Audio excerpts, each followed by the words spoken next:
উচ্চমানের protein, vitamin, খনিজ লবণ ও অ্যান্টিঅক্সিডেন্টে সমৃদ্ধ হওয়ায় মাশরুমের জনপ্রিয়তা দিন দিন বাড়ছে।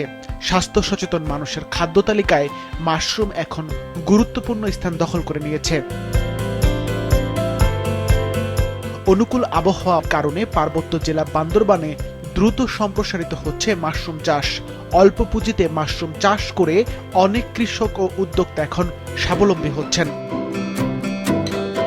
প্রতিদিন 10 থেকে 15 কেজি মাশরুম উৎপাদন করে প্রতি কেজি 250 থেকে 300 টাকায় বিক্রি করছেন।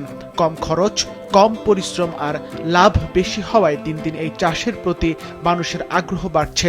সরকারি ভাবে আমি 3,65,000 টাকা অনুদান পাই। এটা পেয়ে বিভিন্ন ধরনের সাহায্য সহযোগিতা নিয়ে এখন এগিয়ে যাচ্ছে।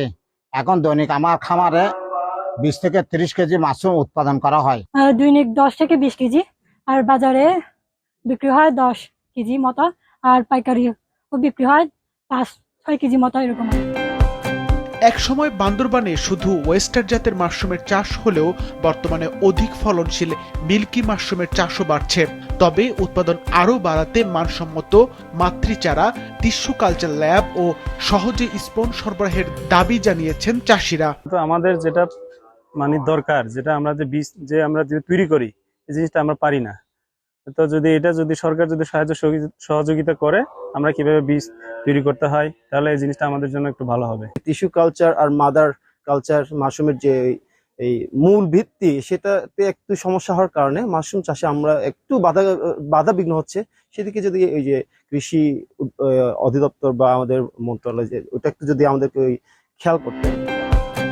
কৃষি সম্প্রসারণ অধিদপ্তরের কর্মকর্তারা জানান, বান্দরবানে মাশরুম চাষ সম্প্রসারণে নিয়মিত প্রশিক্ষণ, কারিগরি পরামর্শ ও প্রয়োজনীয় সহায়তা প্রদান অব্যাহত রয়েছে।